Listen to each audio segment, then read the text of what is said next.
La verdad al oído.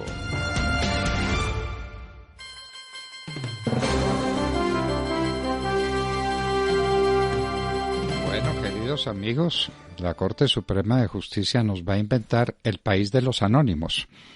¿Cómo le parece la irresponsabilidad? Cualquier vagamundo resuelve que Sergio Gel o que Edmar Córdoba es un asesino, le manda una carta a un juez anónima, sin que se sepa quién, y el juez inicia un proceso penal contra uno de ustedes por asesino. Anónimo. Sí, y cuando se trata de un uribista, la Corte Suprema no carece de imaginación para inventarse la fórmula mágica jurídica para adelantar un proceso pero es que basado no en puede, anónimos, ¿no? Es que no puede existir. Es que el derecho es eminentemente lógico y está construido es para hacer posible la vida social. Y un anónimo hace imposible la vida social. Entonces, ese magistrado de la Corte que dictó el auto puede ser víctima de un anónimo. Cualquier sinvergüenza escribe y dice que ese señor es un pedófilo. Y entonces el resto, que la comisión de acusaciones tiene que abrir el proceso. Ahí está el documento, ahí está, el papel ahí está. Ah, pero ¿quién lo escribe? ¿Pero por qué lo escribe? Ah, no, pero aquí está. Venga usted. Ojalá esa misma celeridad tuvieran, doctor Fernando, con el señor de las bolsas, por ejemplo. De ese sí hay video, y no es anónimo. Eso no de es ese un existe. Anónimo. Eso no es un anónimo, exactamente. Pero claro. Para eso sí no hay celeridad. Y también, tampoco es un anónimo todo el proceso del cartel de la toga. Y tampoco hay resultados. De eso tampoco hay celeridad. Y el caso de Santrich. Y el de Odebrecht. No, pues todo. Hagamos la lista. Pastrana y Uribe sí no son anónimos.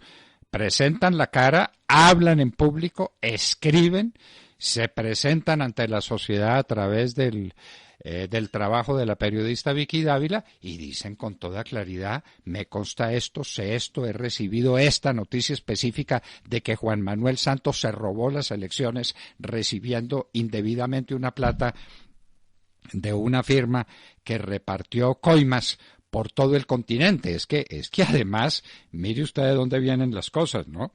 Odebrecht es la firma más corrupta que ha habido en América en muchísimo tiempo. Y dos expresidentes lo dicen y ahí sí no pasa absolutamente nada. Eso no tiene ningún efecto. La Fiscalía General de la Nación no se mueve nadie. Un vagamundo, un sinvergüenza, un canalla que escribe un anónimo contra el presidente Uribe le permite a la Corte iniciar un proceso penal en contra de él. Pero habráse visto que existan magistrados que desconozcan un principio lógico jurídico que tenemos nosotros en el derecho, y esto no es un tema de Colombia, no, esto es un tema mundial, que le enseña a uno como abogado que donde existe el mismo supuesto fáctico debe existir la misma consecuencia jurídica. Entonces no puede aparecer un anónimo a través de un email que luego eliminaron, que desapareció y nadie tiene rastro de dónde pudo haber aparecido. ¿De dónde pudo haber aparecido? De cualquier parte. De un malqueriente, de un miserable, de alguien. Es que el anónimo de por sí es repugnante, Edmar. Es repugnante. Es una persona que tira la piedra pero esconde la mano. Es una persona que no se hace responsable de sus actos. Es una persona despreciable. Y es sobre la base de esa persona despreciable que incurre en semejante acto de vileza sobre el que la Corte edifica un proceso contra el presidente Uribe, o contra cualquiera. Esto hubiera podido ser contra cualquiera. Es que el derecho es uno solo, y los valores éticos son uno solos y son insobornables. Uno no puede fundar un país en anónimos. Es invivible. ¿Cómo le parece? Sí llama mucho la atención, doctor Fernando, que esto rápidamente está en medios de comunicación, los primeros titulares, etcétera. Yo vuelvo e insisto en mi tesis de que se viene orquestando algo muy difícil en Colombia y vienen participando sectores que tienen mucha incidencia en el sistema judicial en Colombia, porque sí me parece muy raro. Fíjense ustedes, en cualquier portal que ustedes abran en este momento, titulares, Corte Suprema va por Uribe, Corte Suprema llama al senador Uribe, etcétera, etcétera. Y ayer la cantidad de mensajes que empezamos a recibir de mucha gente cercana a esta casa preguntando qué iba a pasar, si en últimas iban por Uribe, que cómo íbamos a defender al expresidente Uribe, etcétera, es porque se empieza a generar un escenario de pánico muy difícil, todo para hacerle daño al partido de gobierno y al presidente Uribe. Doctor Fernando, hay que decir las cosas como son. ¿Sabe cómo lo vamos a defender? Le contesto, es imposible. Es imposible. ¿Usted cómo se defiende de un anónimo? No, pues, ¿Cómo se defiende? No se puede. Bueno, eso es como peleando con un invisible, sí. Es que, curiosamente, hoy vamos a hablar, Hoy en la Historia, de un anónimo que se hizo mundialmente famoso. ¿Habrá un libro más leído, más releído, que haya causado más impacto en la conciencia universal que El proceso de Franz Kafka? Idéntico, eso lo tengo en la mano, sí señor. Bueno, muy bien. Ese pobre hombre, ¿de qué se defendió? No supo de qué, no supo quién lo acusó, no supo por qué, a qué horas terminó en la mitad de un proceso penal. Ese es el mundo al que nos quiere llevar la Corte Suprema de Justicia, el mundo de los anónimos. Y que en Colombia se repite y se repite y se repite. Es que la justicia aquí es kafkiana a diario. Hoy hablamos de esto porque el personaje al que afecta pues es de relevancia a nivel nacional, pero ¿a cuántos ciudadanos de a pie no les pasa lo mismo? Y no son víctimas de procesos kafkianos. Yo fui acusado y condenado sobre la base de un anónimo que le presentaron al Tartufo, y el Tartufo se valió de un anónimo. Está expresamente prohibido por ley en proceso disciplinario. Para mí está prohibido también en el proceso penal. Un juez no puede iniciar un proceso penal sobre la base de un anónimo. Pues los he leído esta mañana con base, no en una ni en dos, sino con base en 5 leyes colombianas que habla de esa admisión excepcional cuando se trata de una investigación de oficio. Pero aquí ni lo uno ni lo otro. En palabras de la misma Corte Suprema de Justicia, el anónimo no es un criterio para iniciar de manera alegre una investigación. Y sobre todo, mire usted cuál corte es, la corte de las 27.000 audios interceptados de manera ilegal, porque no había mediado orden judicial para eso. La corte que dijo que se trataba de un error, que se equivocaron, que iban a chuzar a un congresista, a otro, y terminaron chuzando al presidente Uribe. Qué pena, nos equivocamos. Pero de esas 27.000 audios hay unos que me interesan, así que de oficio los he tomado y estoy trabajando sobre ellos. ¿Habráse visto? Bueno, muy bien. Cuéntenos cómo es la cosa de la paz con el ELN, porque a ese señor, a ese comisionado para la paz hay que ponerle oficio, alguno que no sea acabar con este país. Él está empeñado en organizar una paz con el ELN, cueste lo que cueste, pues es que no tiene oficio. Y entonces el oficio va a ser meternos en semejante problemita. Coger a unos terroristas, asesinos, es que no se les olvide los crímenes que ha cometido el ELN, que lo siguen cometiendo además, y entonces lucirse con una paz como la de Santos. Pero por Dios, a ese hombre, a ese Ceballos, ¿por qué no le buscan oficio? Donde haga menos daño. ¿No les parece una buena idea? Pues mire usted que ayer hubo debate de control político en la Comisión Segunda, invitado Miguel Ceballos, la señora canciller que envió a su vicecanciller, porque ella tenía otros asuntos. ¿Y cuál era el debate en la Comisión Segunda? Decirle a Colombia, y más bien hacer eco de lo que está diciendo Cuba frente a Colombia, porque Cuba señala a Colombia como la responsable del bloqueo que Estados Unidos está ejerciendo sobre la isla. Eso es lo que está pasando. Y algunos congresistas de la oposición determinaron que efectivamente Colombia era la gran culpable, entre otras cosas porque Colombia ha incumplido el acuerdo internacional al nivel que han llevado el acuerdo con los terroristas de las FARC, y entonces en esa medida pues la culpa es obviamente de la Cancillería y la culpa es del Comisionado de Paz. Varias cosas llaman la atención, doctor Fernando, que estos señores de izquierda en Colombia se quejan de la soberanía y se quejan de los grandes problemas que han armado alrededor de la paz con las FARC, pero no dicen una sola palabra de los compromisos que ha adquirido Cuba en 14 convenios internacionales en la lucha contra el terrorismo y 3 resoluciones que ha firmado que le impiden, entre otras cosas, albergar a grupos terroristas que hubieran cometido actos en países que hayan sido signatarios de esos mismos acuerdos. En esos, obviamente, Colombia. Pero mire usted, Empecemos primero por lo que ha dicho la senadora Paola Holguín. Ya escuchamos al comisionado de paz, Miguel Ceballos, con lo que dijo, que nos dejó a todos muy fríos. Escuchamos a la senadora Paola Holguín, quien pues les habla a los de la izquierda como corresponde. Aquí está. A uno le angustia que le exijan a un gobierno, que maltraten a un alto comisionado, pero ni con el pétalo de una rosa hablan de todos los crímenes que sigue cometiendo el ELN, de cómo recluta menores, de cómo nos pone carrobombas. Es que de eso también tenemos que hablar. Es que eso es lo que determina o no si hay voluntad de paz. Y esa también es una función del alto comisionado. A uno le preocupa eso, que hablan y maltratan un gobierno y le dicen arrodillado a Estados Unidos y le dicen, ¿ustedes qué pretenden entonces? Que arrodillemos el país a organizaciones criminales como la FARC o el ELN. Pues mientras la senadora Paola Holguín hablaba con este tono y esta fuerza frente a esa pretensión de crearnos La Habana parte 2 con un acuerdo con el ELN, como lo pretenden hacer los de la izquierda, pues el señor Ceballos, el comisionado de paz, se sintió muy mal porque le dijeron que él parecía a otros comisionados de paz que habían pasado, pero él hace la diferencia y miren, con esta declaración sí que hace la diferencia.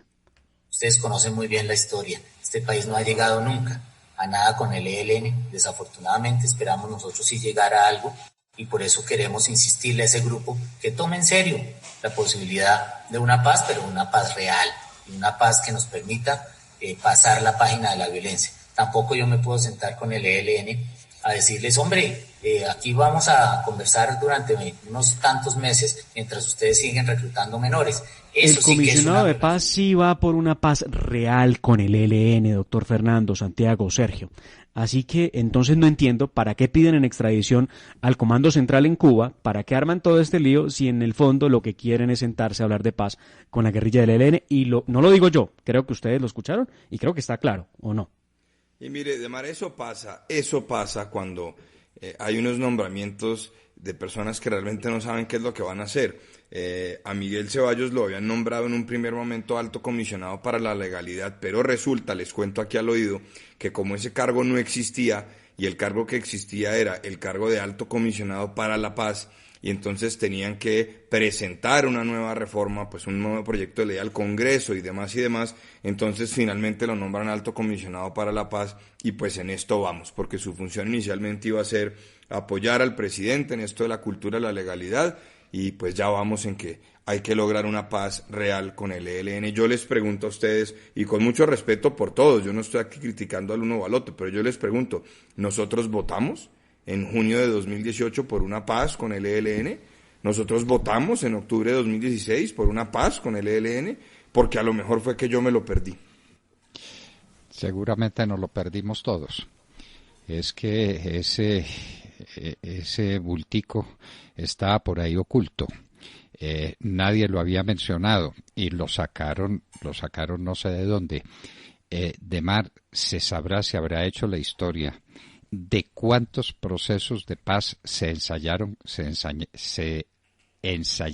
con el ELN. ¿De cuántos? No, pero le tengo un dato con las FARC. Con las FARC se intentaron 11 procesos. Si quiere, empecemos por el comienzo. ¿Cuál fue el primer proceso de paz que intentó el presidente Alfonso López Michelsen con el ELN? ¿No se acuerda? ¿No se acuerda que el ELN estaba rodeado, liquidado, vuelto pedazos por el ejército de Colombia comandado por el general Álvaro Valencia Tovar? Y Alfonso López Michelsen dio la orden de que los dejaran salir de ahí y que se fueran tranquilos porque le habían prometido que hablarían con él sobre el tema de la paz. ¿No se acuerda de eso? No, pues usted no se acuerda porque no había nacido. Estamos hablando del gobierno de Alfonso López Michelsen y entonces nos tenemos que remontar al año 74. 64. 74. Sí, claro. 74. Claro. Perdón, a ver. Yo creo que 64. Sí. A ver, de que sí, del año 64 ya es que el tiempo corre, el tiempo vuela. Y entonces tenemos... No, pero espere, López Michelsen fue presidente del 74 al 78, sí. Exacto. López fue el primer presidente post-Frente Nacional formal. Post-Frente Nacional. El Frente Nacional terminó con Pastrana, que fue Pastrana padre, que fue presidente del 70 al 74, además. Sí, tiene razón. Ya nos puso usted a dudar, ¿no? En el año 64 estábamos muy en otra cosa. Pero ahí empezaron los acuerdos o las tentativas de acuerdos con el ELN. ¿Se acuerda usted del papelón que hicieron unos colombianos que se fueron para una ciudad alemana, una ciudad bellísima en Alemania, de hace no sé cuántos siglos construida y tal, a hablar con estos sinvergüenzas? ¿En qué terminó eso? ¿No se acuerda? ¿Se acuerda que ahí estaban personajes tan conocidos como el doctor Sabas Pretel de la Vega, que se fue pues de buena voluntad a hablar con estos sinvergüenzas del ELN? Eso terminó en nada. Con el ELN las cosas terminan en nada. ¿Y qué quieren? ¿Cómo le parece la pequeñez? Dice, nosotros vamos a hablar a partir del acuerdo que usted firmó con las FARC. ¿Cómo le parece? Un acuerdo en que le entregaron el país a las FARC, y ese es el comienzo para las negociaciones con el ELN. Y Ceballos nos quiere meter en semejante lío. Pero, doctor Fernando, una cosa mucho más breve y más fácil de entender para cualquier ciudadano. Un acuerdo, un protocolo, una resolución. Son cosas muy distintas, y lo que están queriendo hacer valer es un protocolo que firmó un gobierno, no el Estado colombiano, un gobierno, y que este gobierno simplemente dijo, no atiendo ese protocolo, se acabó, ya. Pero el mismo protocolo inclusive establece que en caso de que se levante la conversación, como efectivamente ocurrió el año pasado por parte del presidente Iván Duque, debe el país que alberga a las personas que hacen parte de la conversación enviar a su respectivo país a los que están dispuestos a dialogar. Eso nunca ocurrió. Cuba nunca envió a los del ELN a Colombia. Está desconociendo el propio protocolo que dicen ellos es violatorio y que Colombia tiene una deuda internacional por haber desconocido el protocolo que firmó Juan Manuel Santos. ¿Por qué quieren obligar al gobierno del presidente Iván Duque a reconocer el protocolo que firmó Santos? ¿Por qué? ¿Quién lo obliga? Bueno, volteamos la página. ¿Que Petro violó la cuarentena? ¿Que no pues ha violado claro. Petro? necesariamente violó los protocolos de repatriación, porque recuerden ustedes que esos mismos indican que quienes lleguen al país repatriados en vuelos humanitarios, como Petro llegó de Cuba, deben permanecer en la ciudad de Bogotá. Hay un listado de hoteles seleccionados para hacer esto. Y bueno, pues él se fue a su casa en el municipio de Chía, departamento de Cundinamarca, lo cual pues necesariamente es una violación a esos protocolos, pero aquí no pasa nada. Aquí ¿Cree no que pasa por poder ir en carro nada. desde El Dorado hasta Chía, pues podía hacerlo? Pues no, lo cierto es que está en el departamento de Cundinamarca, una jurisdicción distinta a Bogotá, y él debía mantenerse en Bogotá y hacer allí, en un hotel de los seleccionados, la cuarentena. No le pasa nada. Ay, Podría estar no, en porque está habilitado. el hotel Tequendama. El hotel Tequendama está buenísimo para las cuarentenas. Está vacío. Y lo están ofreciendo para cuarentenas. Hay como 40 cuarentenados. No sé, hay un listado de hoteles para los que no son de Bogotá, precisamente como Petro, y deben permanecer durante 14 días en la capital del país antes de desplazarse a sus ciudades de origen o de residencia, en el caso de Petro, el municipio de Chía. Muy bien. ¿Y cómo es el cuento de la participación en este gobierno de Barguil y de Cepeda? Barguil, pues que le está dando durísimo a algunos sectores. Contra los bancos, ¿no? Contra los bancos la tiene casada. Yo no sé si fue que le negaron un crédito o fue que le cobraron una plata que debían, pero es una verdadera obsesión lo que tiene contra el sistema bancario. Y desde hace muchos años. Sin saber el daño que con eso se le hace al país, ¿no? Así también se hace política en este país. El doctor Gerardo, desde Centroamérica, donde recuerda la ciudad donde estuvieron hablando de paz con el ELN, Maguncia. En Maguncia, nada menos que en Maguncia. Perdóneme el paréntesis para dar el dato simplemente. No, allá estuvieron en Maguncia. ¿Cuánto tiempo, por Dios? Pero si es que se fue un papelón monumental el que se hizo con el ELN. Y entonces ahora Ceballos quiere repetir, no en Maguncia, sino pues en un sitio menos preclaro ahora, que es La Habana de los Castro. ¿Hace cuánto fue el ataque a la General Santander? Hace un año. Hace un año. Pero tenemos que lograr una paz real con el ELN. Muy bien, ya nos queda claro. ¿Hace cuánto el ELN incineró a toda la gente de un pueblito? Machuca. Ese es uno de los crímenes más horrendos que se han cometido en la historia de Colombia. El crimen de Machuca. Ataque a Machuca en 1998. Muy bien. Y mientras tanto, doctor Fernando, se dispararon... ¿Cuántos muertos? Mire, perdón, Santiago, ¿cuántos muertos en el ataque a Machuca? 84 personas asesinadas, incineradas. Los quemaron vivos. Estos malditos del ELN. Y es con ellos con los que el señor Ceballos quiere hacer la paz. Sentarse a discutir el futuro de Colombia. Y mientras tanto, las FARC cada vez con más hombres y mujeres en armas, doctor Fernando. Es que los, entre comillas, disidentes siguen creciendo. Y como lo hemos dicho una y otra vez en la hora de la verdad, cambian la chapa del ELN a las FARC. Eso es lo mismo, son un mismo grupo terrorista, están articulados, se apropiaron del negocio del narcotráfico, se apropiaron de los vejámenes a la población civil, etcétera. Es decir, esto es falta de Estado y falta de una estrategia a la ofensiva, como lo hemos dicho siempre, aprovechando la coyuntura particular para enfrentarlos. Pero si usted quiere hacer la paz con el ELN, ¿es como si hubiera un cese unilateral por parte del gobierno o en qué estamos, doctor Fernando? La familia de las 22 víctimas de los cadetes de la Escuela General Santander en Bogotá, que fueron asesinados el 17 de enero del 2019 con un carro bomba, no han de sentirse muy felices pensando en que quieren hacer diálogos en cambio de buscar los responsables y dejarlos en la cárcel pagando por los delitos. Amigos queridos, hay una situación gravísima en los Estados Unidos. A raíz de la muerte cruel y canalla de una persona de raza negra, podía ser de cualquier color, no importa, por parte de la policía se han levantado protestas, pero los de siempre utilizan las protestas para ejercer violencia, para hacer saqueos, para practicar actos vandálicos. ¿Qué está pasando en los Estados Unidos? Estamos con una grande amiga de esta casa, con María Anastasia O'Grady, periodista, editora, columnista estadounidense del Wall Street Journal. Anastasia, muy buenos días.